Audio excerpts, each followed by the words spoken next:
ফাদলান লিরাজুলিন ওয়া হুয়া ইয়াইদুহু ইগতানিম খামসান ক্বাবলা খামসিন শাবাবাকা ক্বাবলা হারামিকা ওয়া সিহাতাকা ক্বাবলা সাকামিকা ওয়া গীনাকা ক্বাবলা ফাকরিকা ফারাগাকা ক্বাবলা শুগলিকা হায়াতাকা ক্বাবলা মাউতিকা। সাদাকাল্লাহুল আযীম।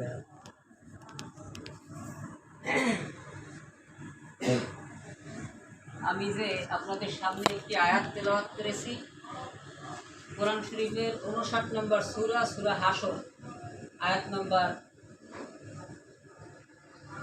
18 নম্বর আয়াত। আর আমি একটা হাদিস তেলাওয়াত করেছি। আসলে আপনাদের সামনে আজকে আমি দাঁড়িয়েছি, কয়েকটা ভাই আমাকে অনুরোধ করছেন 2-3টা কথা বলার জন্য। আসলে আপনাদের সামনে আমি কথা বলতে দাঁড়িয়েছি, আমার সাহস একটু লেগেছে।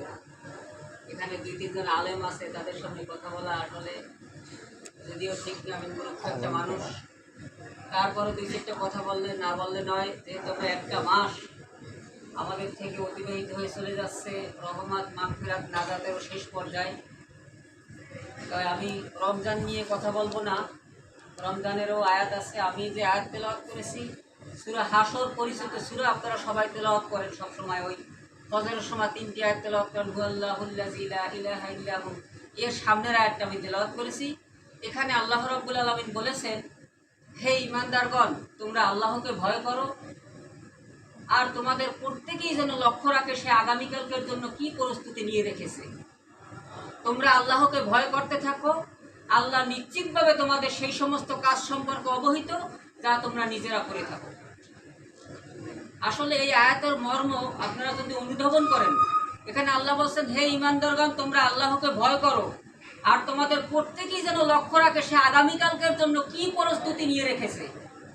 আল্লাহ বলতেছেন, তুমি যে আগামীকাল এই অন্ধকার কবরে আসবা, তুমি কি প্রিপারেশন নিয়ে এসেছো, তুমি কি আমল দিয়ে এই অন্ধকার কবরে আসছো, সেই কথাটা আল্লাহ রাব্বুল আলামিন স্পষ্ট ভাষায় বলেছেন।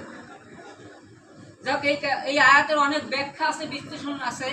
আমি এই কথাটুকু বলবো, ভাই, আমরা রমজান মাস যেভাবে ইবাদত বন্দেগী করেছি, 5 ওয়াক্ত সালাত আদায় করেছি, রোজা রেখেছি, মিথ্যা কথা বলি নাই, মানুষের হক ঠগাইয়া খাই নাই, আমরা যেন বাকি 11টি মাস এইভাবে যেন আমরা চলতে পারি। ঠিক না ভাই? ঠিক। আর আমি একটা হাদিস তেলাওয়াত করেছি, সে হাদিসটা এখানে যারা রিপোর্ট রাখেন, যে বাংলাদেশ জামাত ইসলাম যারা করেন, যে রিপোর্ট রাখেন, ওই রিপোর্ট বইটায় আছে, ওনারা হাদিসটা হয়তো পড়ছেন বা বলতে পারবেন। এই রিপোর্টটায় হাদিসটা স্পষ্টভাবে লেখা আছে, আল্লাহ রাসূল সাল্লাল্লাহু আলাইহি ওয়াসাল্লাম জনক কোনো এক ব্যক্তিকে উপদেশ দিতে গিয়ে বলেছেন, মানে কোনো এক ব্যক্তিকে উপদেশ দিতে